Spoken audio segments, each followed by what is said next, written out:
découvrir toutes les facettes de l'escalade. Je vais vous donner quelques conseils pour que vous puissiez l'exploiter d'une façon optimale. Tout d'abord, cliquez sur le deuxième bouton de cette interface.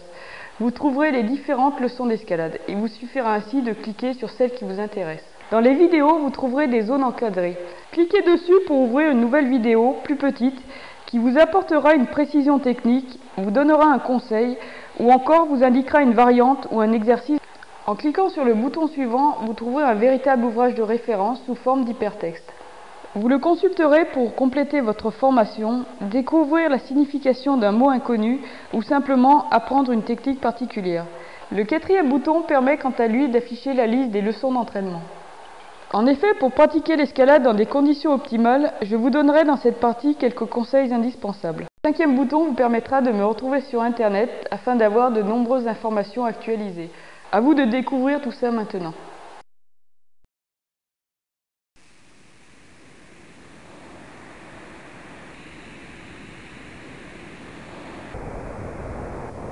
Bonjour, vous voyez l'escalade, c'est un vrai jeu d'enfant?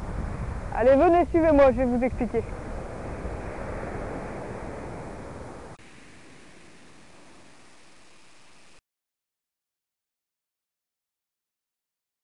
Car il va conditionner votre sécurité.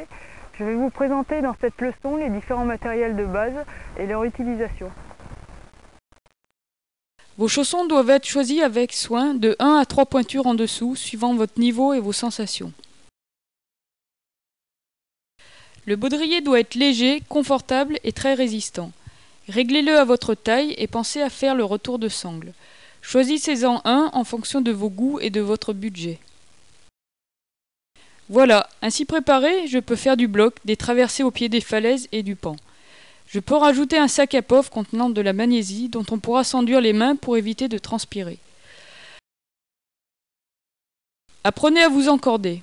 Attention à bien passer la corde en faisant votre nœud en 8 dans le ou les deux pontets de votre baudrier. Pour monter en tête, il me faut également cordes et dégaines, dont la longueur et le nombre seront fonction de la voie. Voilà tout ce qu'il faut pour grimper. Et le chien!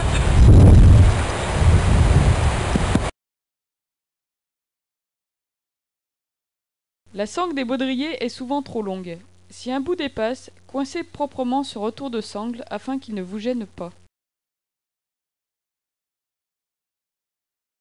Pour éviter que votre corde ne passe accidentellement dans votre descendeur, en cas de corde trop courte sur un rappel, apprenez à faire un nœud en 8 au bout.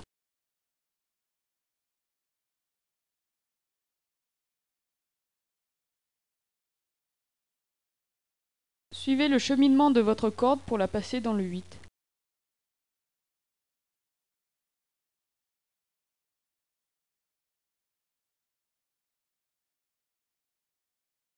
C'est une courte sangle terminée à ses deux extrémités par un mousqueton simple.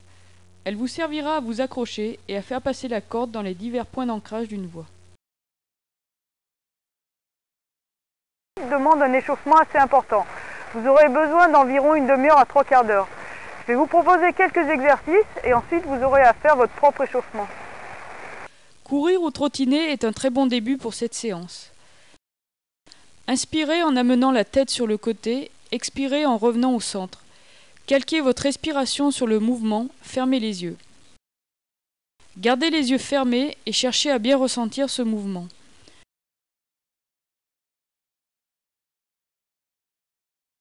Reproduisez bien ce mouvement.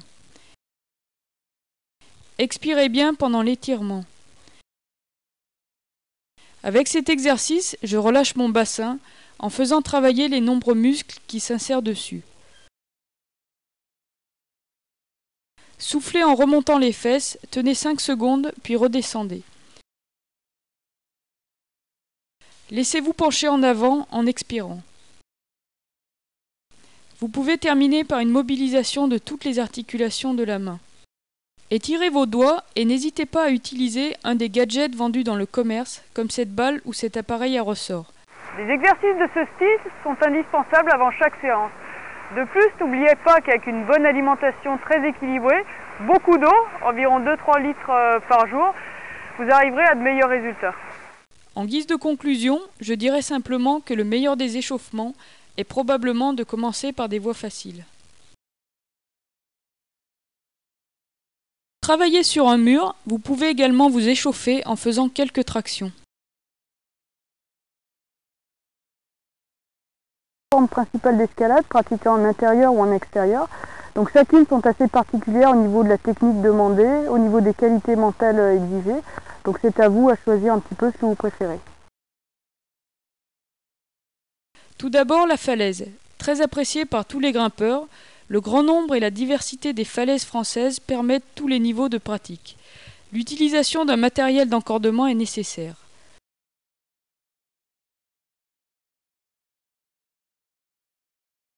Les murs artificiels se sont développés un peu partout. Gymnases, écoles, clubs d'escalade. Ils vous permettent de grimper même si vous ne disposez que d'une heure ou s'il pleut. C'est grâce à leur utilisation que les grandes compétitions d'escalade ont vu le jour.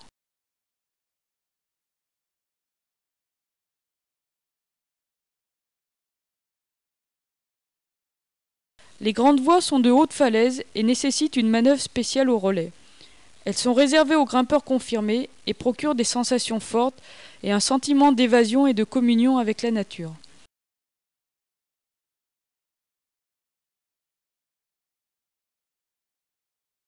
Le pan est la toute dernière discipline apparue. Chacun peut se construire son propre pan chez lui à partir de panneaux de bois inclinés dans tous les sens et de prises artificielles chevillées. Un matelas ou un matériau amortissant les chocs est souvent utilisé. Ces pans vont vous servir à affiner votre technique en toute sécurité. Des compétitions sur pans commencent à se développer.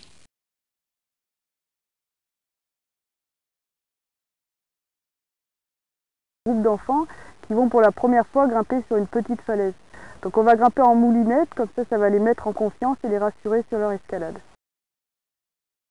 Allez les enfants, amusez-vous sur ce rocher pendant que je passe la corde dans le relais.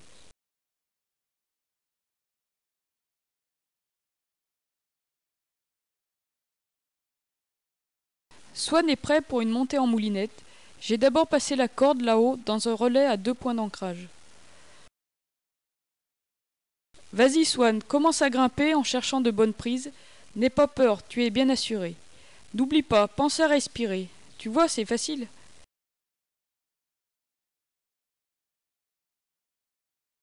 Observez-moi en train d'assurer Swan. Regardez bien la manœuvre d'assurage. J'avale la corde au fur et à mesure que Swan grimpe. Lorsque vous assurez, observez attentivement votre partenaire.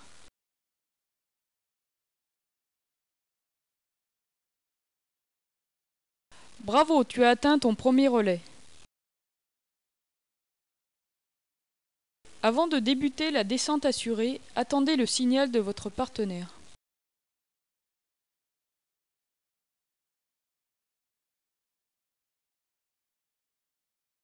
A l'inverse de l'assurage à la montée, vous devez donner du mou.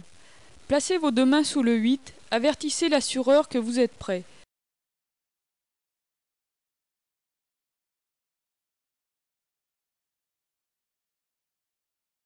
Attention, la corde ne doit pas frotter sur une arête de rocher. Attention, ne faites jamais ça. Ne montez jamais au-dessus d'un relais.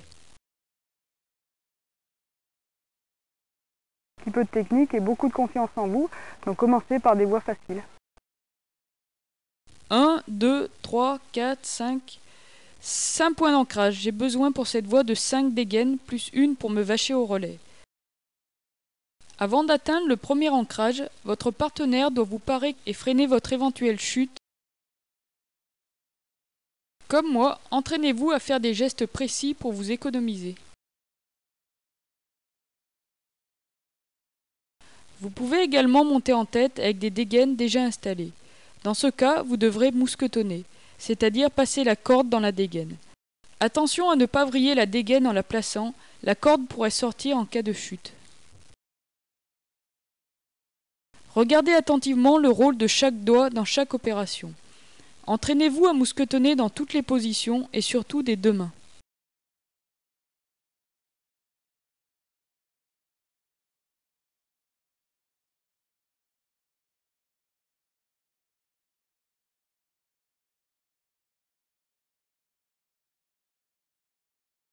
Voilà, je place les 2 dernières dégaines et j'arrive au relais.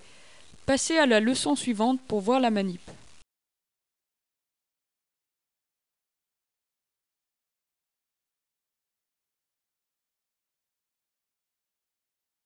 Attention à ne pas mousquetonner à l'envers. En règle générale, ne placez jamais vos doigts entre la corde et la paroi.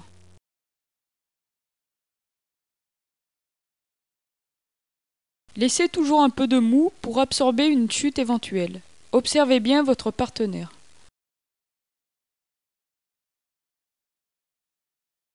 Manipulation au relais. Vous reconnaîtrez un relais car il possède au moins 2 points d'ancrage.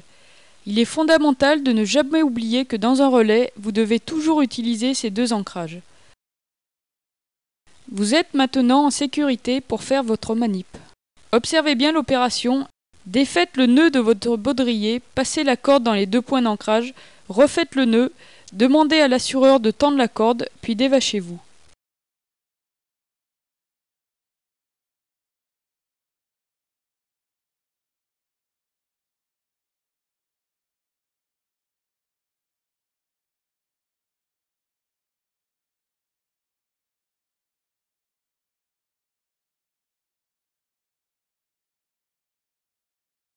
Laissez-vous descendre. Il existe une autre façon de redescendre, c'est le rappel. Passez vite à la leçon suivante pour en savoir plus. Attention, n'utilisez jamais les speeds comme prise d'escalade. Vous seriez disqualifié en compète, mais surtout vous risquez de vous faire très mal. Ne passez jamais la corde autour de la chaîne. Coincée, elle pourrait frotter et se rompre. Rappel qui vous permet de descendre de votre voie. Pour descendre en rappel, vous devez être équipé d'un mousqueton à vis et d'un 8. La première chose à faire consiste à évaluer la hauteur de la paroi pour calculer la longueur de corde. Vous n'imaginez pas le nombre d'accidents stupides survenus parce que la corde était trop courte. Après vous êtes vaché, passez votre corde dans le relais, faites un nœud aux 2 extrémités de la corde et détachez-vous. Ensuite, observez-moi bien en train de passer la corde dans le descendeur. Avant de descendre, vérifiez bien tous ces points. La corde passe bien dans le relais puis dans le descendeur, le mousqueton est bien vissé, le nœud à l'extrémité des 2 brins est fait et la corde est assez longue. Voilà, je suis prête à descendre. Je tiens fermement les 2 brins de corde sous le descendeur d'une main pendant que je me dévache de l'autre. Pour descendre, placez vos 2 pieds écartés à la hauteur du bassin et appuyez-les bien contre la paroi. Ensuite, comme moi, descendez en marchant lentement à reculons. Regardez toujours vers le bas pendant votre descente régulière, surveillez l'extrémité de la corde.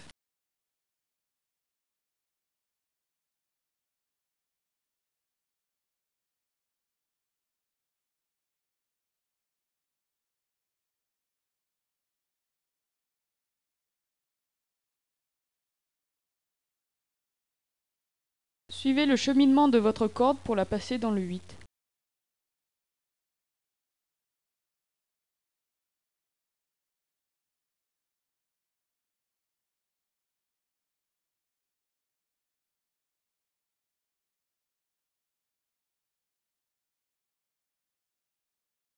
Si vous avez un peu d'appréhension, vous pouvez mettre en place un contre-assurage en moulinette.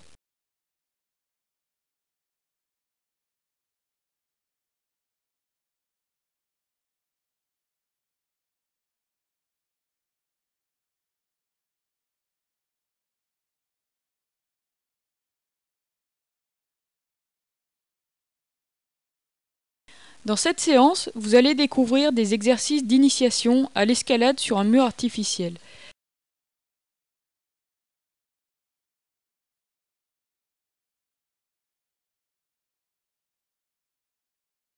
Variez vos prises de main, horizontales, verticales et inversées.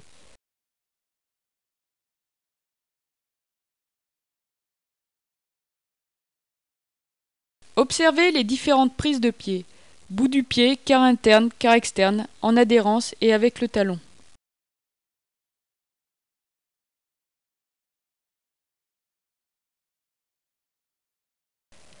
Tout le poids du corps doit reposer sur les pieds. Cela permet de mieux s'équilibrer et de moins se fatiguer. Inutile d'essayer de monter tout en force avec les bras. Vous n'arriverez pas bien haut.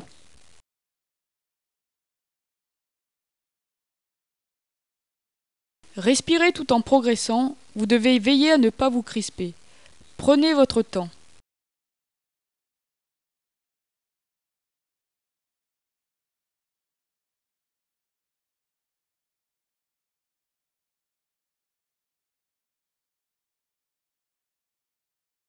Observez bien les différents types de prises. Voici une prise bout de pied.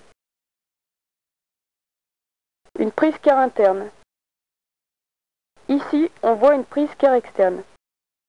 Détail d'une prise en adhérence. Ici, j'utilise un simple grappon. C'est le plus souvent les orteils qui sont en contact avec la roche. Veillez à garder les talons bas et à progresser en utilisant des extensions du pied.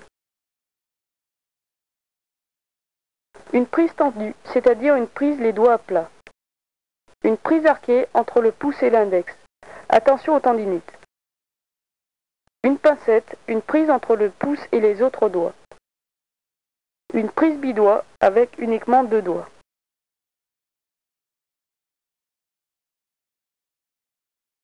Avec des profils orientés différemment et recouverts de prises artificielles chevillées. On pourra ainsi construire des voies très difficiles, celles qui serviront pour les compétitions. Comme les murs, les pans utilisent des prises artificielles, mais ici il n'y a pas besoin de cordes, car les matelas sont là pour vous protéger d'éventuelles chutes. C'est ici que vous pourrez en toute liberté travailler réellement votre technique et votre force. Observez bien mes déplacements. J'utilise toujours au moins 3 appuis, puis je déplace le 4e. C'est la technique de base de la grimpe. Pensez à mettre un maximum de poids sur les pieds. La poussée des pieds est toujours moins fatigante que la traction de vos pauvres petits bras.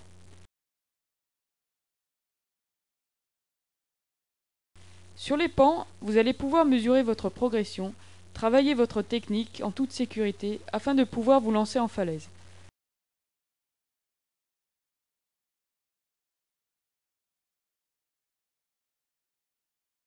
Allez les enfants, à vous de jouer. Je les laisse découvrir la progression. Ils vont trouver les prises les plus simples, mais également ce qu'ils n'arrivent pas à faire. C'est en fait le meilleur moyen pour déterminer leurs futurs entraînements.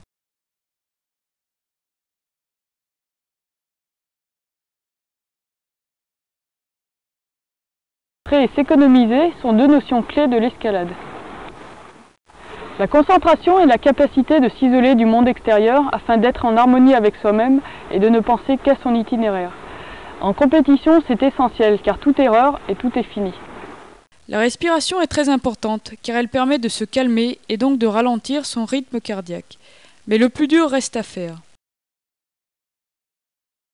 Arrivez à ne penser qu'à sa voix. Enlevez tous les bruits parasites extérieurs, tous les doutes qui peuvent vous envahir, tout ce qui peut devenir perturbateur.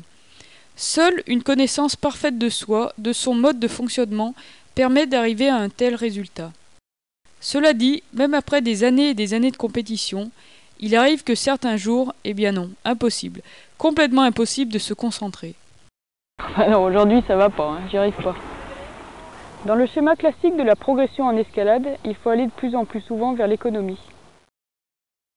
Dans les surplombs par exemple, essayez le plus possible les crochetages talons. Ils permettent de décontracter le bras momentanément. Lorsque vous vous engagez dans un surplomb, essayez toujours de pré-mousquetonner avant de vous lancer dans le dévers, quitte à redésescalader et à revenir au point de repos. Vous économiserez grandement vos ressources naturelles.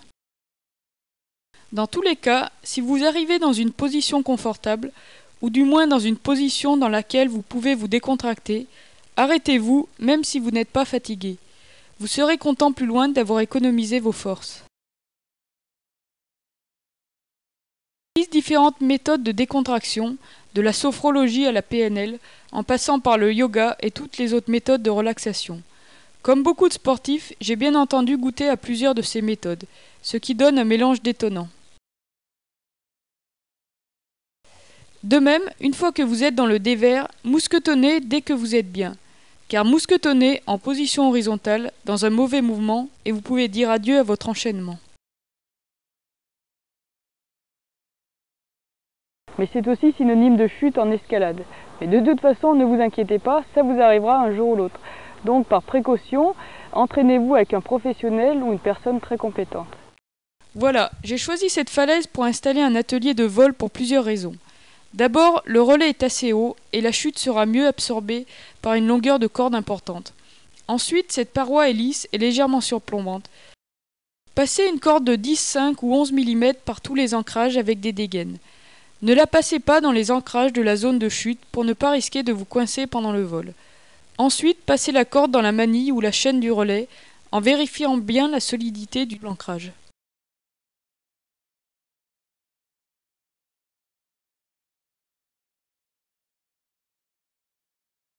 Grimpez jusqu'au relais en vous faisant assurer.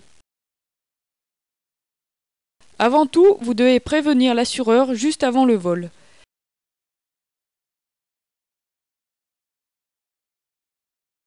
Dans le premier vol, vous allez placer vos genoux au niveau de l'ancrage, puis lâchez-vous en saisissant la corde devant vous à deux mains.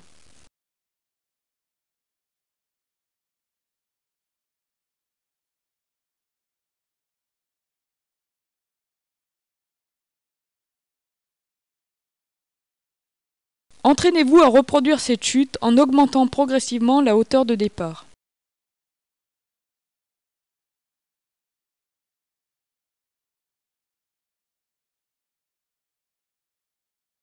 Maintenant, observons l'assureur avant la chute puis pendant la chute. C'est un assurage dynamique car en décollant un peu, ma chute sera mieux amortie. Permettra de sauver de l'énergie, mais surtout vous évitera d'aller dans une voie sans issue. La stratégie des voies est légèrement différente en milieu naturel ou en site artificiel. En site naturel, ce qui est compliqué, c'est d'arriver à voir toutes les prises, car souvent il y en a des cachées. Certaines, inversées, sont irrepérables vues d'en bas. En général, il faut commencer de bas en haut.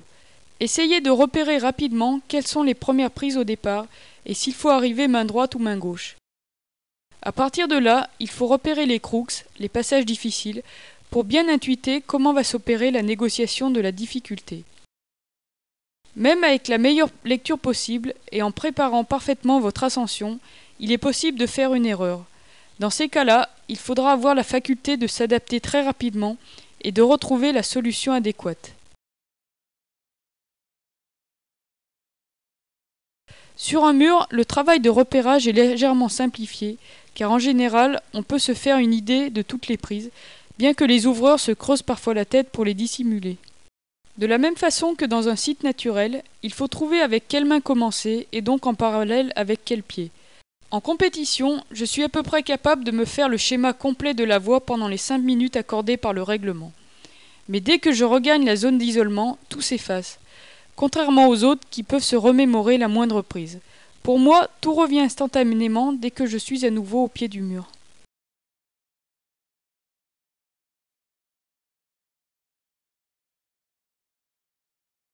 Dans cette leçon de perfectionnement, nous allons apprendre des techniques qui permettent entre autres de franchir des dièdres et les fissures.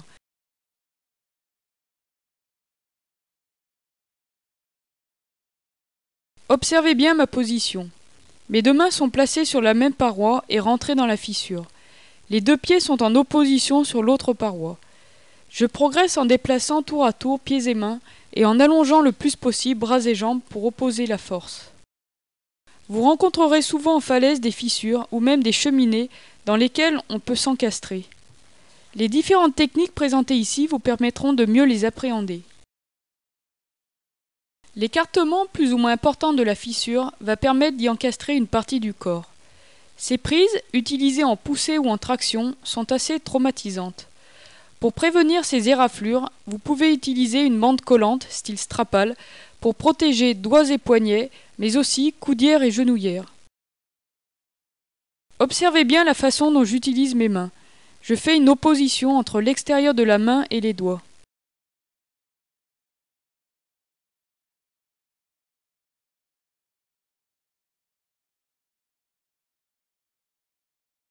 Observez bien ces techniques de coincement de pied.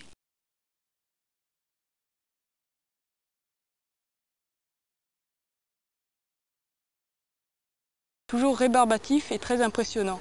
Mais avec beaucoup de technique et beaucoup d'entraînement, ce ne sera bientôt plus qu'un mauvais souvenir.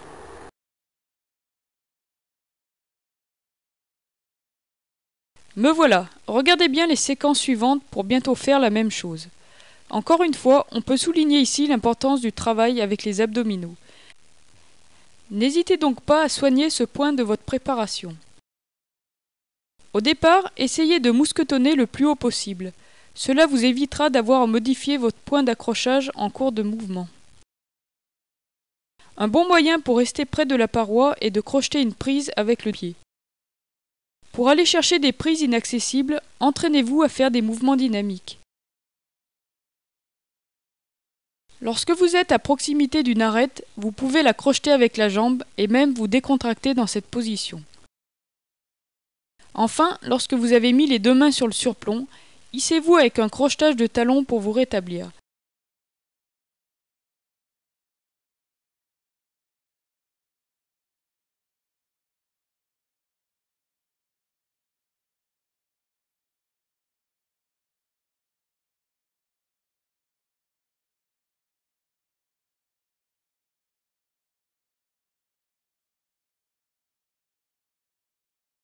Apprenez à crocheter avec le talon. Cela vous servira souvent dans les surplombs. De très nombreuses longueurs de corde. Mais attention, s'engager dans de tels itinéraires demande de réelles capacités physiques et psychologiques.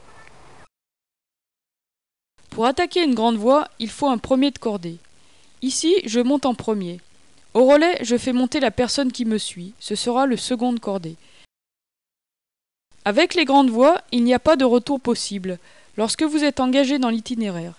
Il est parfois impossible de faire demi-tour. Alors ne surestimez pas vos forces ou partez en compagnie de quelqu'un de plus qualifié que vous.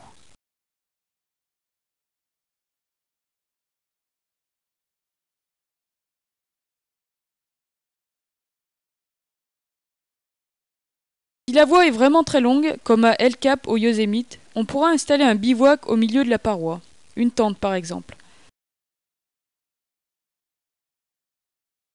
Que ce soit au championnat du monde, au championnat de France, ou dans les compétitions privées comme celle d'Arco en Italie ou de Serre Chevalier, le principe des compétitions est toujours le même. Celui qui atteint le point le plus haut en finale a gagné. A priori, la notion de temps n'intervient pas.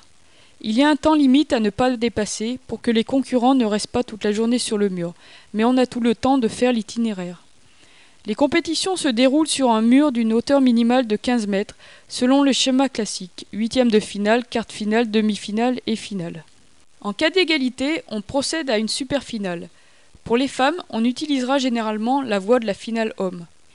À l'ouverture de la compétition, les participants sont amenés dans une zone d'isolement dans laquelle ils doivent patienter en attendant leur passage.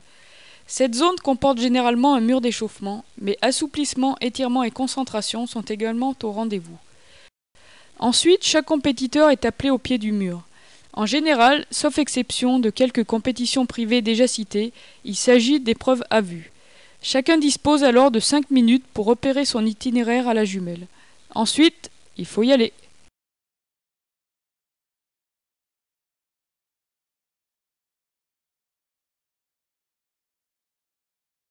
On remarque les petits trucs de chacun. Moi, pour éviter de salir la pointe de mes chaussures, j'ai trouvé un petit truc. Escalade ultime.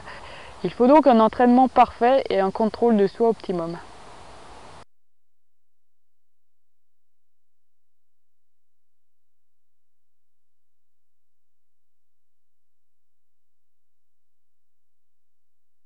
Ce sont des sensations que l'on retrouve nulle part ailleurs.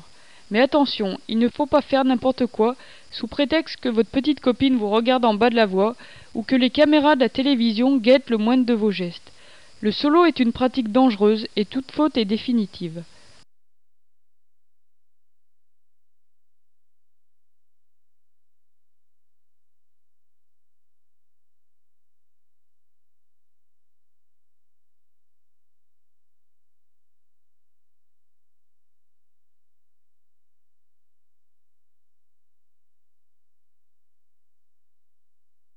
Mieux vaut être conscient de vos capacités et surtout ne les surestimez pas.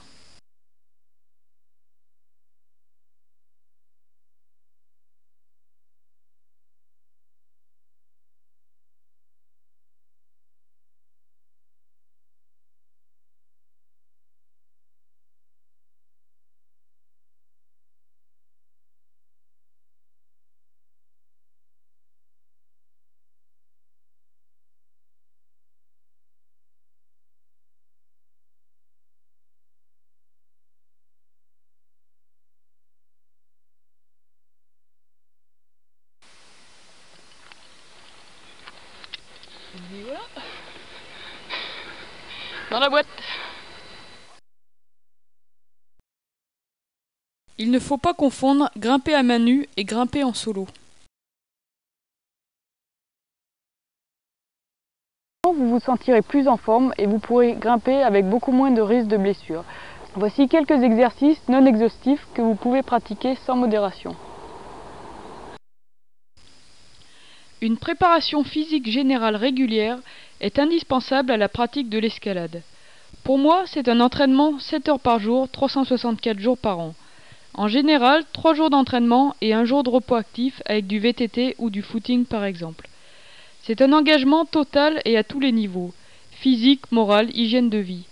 Comme moi, vous devrez gérer votre entraînement, car en escalade, les entraîneurs n'existent encore pas vraiment. Moi, j'essaye de le gérer avec ma vie professionnelle, les sponsors, les journalistes. Ce n'est pas toujours bien simple. Faites 1 ou 2 footings de 30 à 40 minutes par semaine dans un cadre agréable. Courez à votre rythme, profitez de la nature et prenez du plaisir.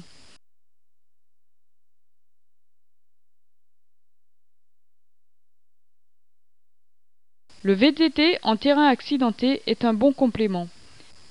Il permet d'apprendre à lire un parcours, de maîtriser son appréhension et de développer son sens de l'équilibre. Tous les exercices de souplesse articulaire et d'étirement musculaire sont à inclure dans votre programme. Consultez-les dans les leçons 2 et 21. Vos abdominaux doivent être travaillés avec soin. Ils sont le lien indispensable entre les mouvements de jambes et de bras lors d'une ascension. Elle-même. Il est toujours possible d'équiper un petit coin chez soi pour s'entraîner. Nous voici d'abord dans un pan. C'est une pièce équipée qui permet de travailler toutes les techniques de la grimpe. Vous pouvez, chez vous, de façon plus modeste, équiper un pan de mur, une poutre ou un dessus de porte. Vous pouvez plus simplement vous entraîner sur le mur du garage sur lequel vous aurez disposé des prises. Entraînez-vous à reproduire les mêmes enchaînements que moi. Ce mur transparent, construit pour l'occasion, vous donne une prise de vue très intéressante.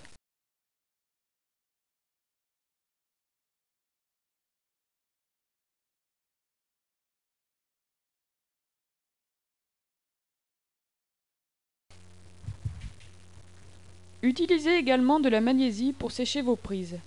Une brosse à dents est nécessaire pour enlever le surplus de magnésie.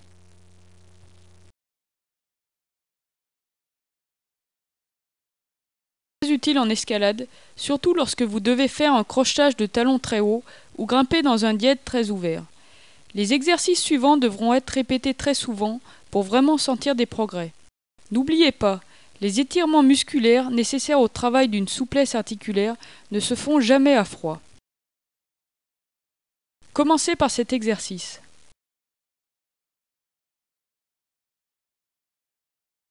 Dans les exercices qui suivent, expirez lentement pendant l'étirement puis relâchez.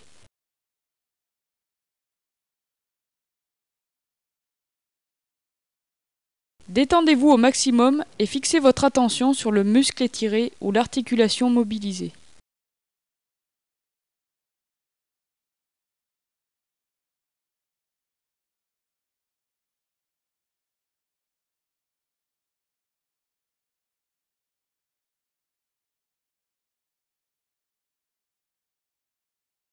Avant de travailler ce programme de musculation, il est plus important de passer du temps à affiner sa technique de grimpe. De plus, nous n'aborderons pas ici l'entraînement de la force pure avec charge, celui-ci pouvant, s'il est mal conduit, causer divers traumatismes. Commencez tout d'abord par des contractions isométriques. Suspendez-vous à une poutre ou à une barre de traction le plus longtemps possible.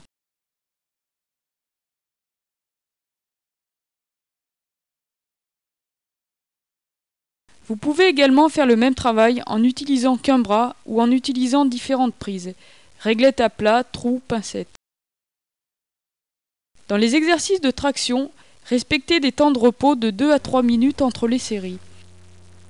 Le travail des abdominaux est particulièrement nécessaire pour les surplombs et vos futures voies dures. La contraction mixte est la forme qui se rapproche le plus de la situation sur le terrain. N'oubliez pas, au début, travaillez votre technique en situation. Après, lorsque vous ferez ces exercices, restez à l'écoute de votre corps et respectez ses possibilités.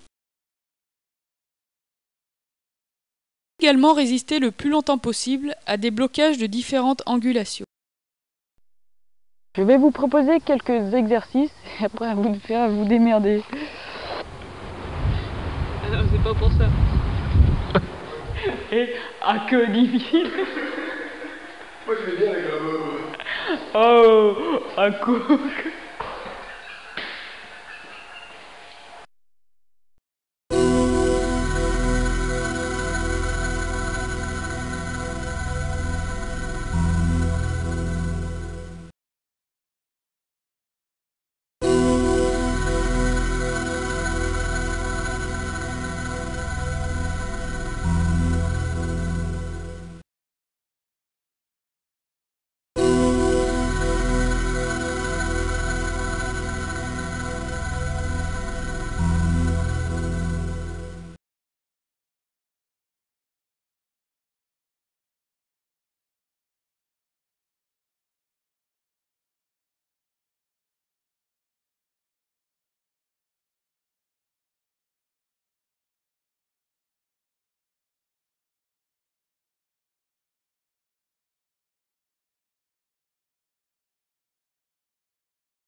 Allez, ciao, à bientôt!